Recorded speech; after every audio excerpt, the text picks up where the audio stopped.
लिहून घेतलेलं ज्या दिवशी मी मनोज पाटलांच्याकडे गेलो त्याने आम्हाला सांगितलं की हैदराबाद गॅजेटच्या बाबतीत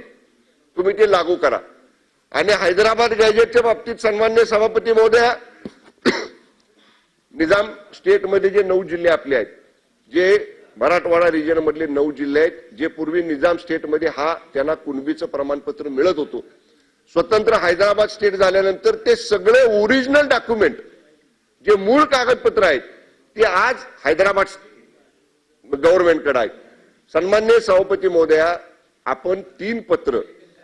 ही त्या स्टेटला दिली की तुमच्या सर्टिफाईड कॉपीज आम्हाला द्या आपण बघतो सभापती महोदय सोशल मीडियावर व्हॉट्सअपवर एक गॅजेट येतं आणखीन एक दुसरं कुठलं तरी कुणीतरी बोगस पाठवतं काहीतरी हे गॅजेट आहे ते गॅजेट आहे म्हणून मी मान्य मनोज दादांना सुद्धा सांगितलं की आम्ही हैदराबाद गव्हर्नमेंटच्या मुख्य सचिवांना विनंती केलेली आहे तुमच्या सीलचं तुमच्या सरकारच्या सही शिक्क्याचं गॅजेटची प्रिंट कॉपी द्या कलर प्रिंट कॉपी द्या स्कॅन कॉपी द्या पण त्याच्यावर तुमचा सही शिक्का पाहिजे की जे अधिकृत आम्हाला ग्राह्य धरता येईल ते आम्ही मिळवण्याचा प्रयत्न केलाय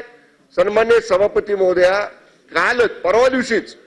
माननीय मुख्यमंत्री महोदयांनी जे नवीन मुख्य सचिव आलेले आहेत ज्या श्रीमती सौनिक मॅडम यांना माननीय मुख्यमंत्र्यांनी स्वतः सांगितलं की आवश्यकता पडली तर तुम्ही स्वतः त्यांच्या मुख्य सचिवांशी बोला आणि कुठल्याही परिस्थितीमध्ये हैदराबाद गॅजेटची ऑफिशियल कॉपी ही आपल्याला प्राप्त करून घ्या या सगळ्या बाबतीत आपल्या सुरू आहेत आणि आपल्याला मी सन्माननीय सदस्य सांगेन की माननीय मनोज पाटील साहेबांनी मी म्हणलं होतं की 2 महिन्याचा वेळ आम्हाला द्या आम्ही 2 महिन्याचा मागितला होता मी सांगतो ना काय घडलं ते तिथं रेकॉर्डिंग आहे सगळं तुम्ही बघा काढून टीव्हीवर ऑनलाईन चाललो म्हणजे लाईव्ह चाललं होतं सगळं मी त्यांना म्हटलं 8 लाख हरकतीवरची स्क्रुटनी करणं हैदराबाद गॅजेट मिळाल्यानंतर आपल्याकडं त्या गॅजेटच्या संदर्भामध्ये जी 3 सेवानिवृत्त न्यायमूर्तींची कमिटी आहे जस्टिस भोसले जस्टिस शिंदे आणि जस्टिस सुक्रे या 3 न्यायाधीशांच्या सुप्रीम हायकोर्टच्या न्यायाधीशांच्या अभ्यास मंडळाकडनं त्याच्यावरचा अभिप्राय घेणं ह्या सगळ्या गोष्टी करायला आम्हाला 2 महिने लागतील पण मान्य मनोज पाटलांनी सांगितलं की 2 महिने नाही त्यांनी तर पहिलं म्हटले 30 जूनच्या आतच करा पण परत मी विनंती केल्यावर ते म्हटले आता तुम्ही आलाय मी तुम्हाला 1 महिना वेळ देतो आणि त्यांनी 13 जुलैपर्यंतचा वेळ दिलाय एक दिवसही सभापती महोदया आम्ही वाया घालवलेला नाही आता जरी विधानसभेचं कामकाज सुरू असलं माझा विभाग आहे माझ्याकडे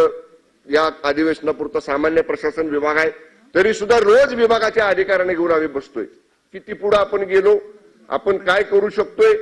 या मागणीप्रमाणे आपण 15 दिवसात किती पुढे गेलो 1 महिन्यात किती पुढे जाणार या सगळ्यावरती सभापती महोदय आमचं काम सुरू आहे त्यामुळे मी आपल्या मार्फत एवढा विस्तृतपणाने सन्माननीय सदस्य काळे सरांना आणि सभागृहाला आश्वासित करू इच्छितो की कुठल्याही परिस्थितीमध्ये जो शब्द माननीय मुख्यमंत्री एकनाथजी शिंदे साहेबांनी मराठा आरक्षणाचा दिलेला आहे तो कायदेशीर कायद्याच्या चौकटीत बसणारा कॉन्क्रीट असणारा आणि जसं 10% आरक्षण कोर्टात टिकलं तसं टिकणारं हे सगळे निर्णय करण्याचा राज्य सरकार निश्चितपणाने युद्ध पातळीवर प्रयत्न करत आहे।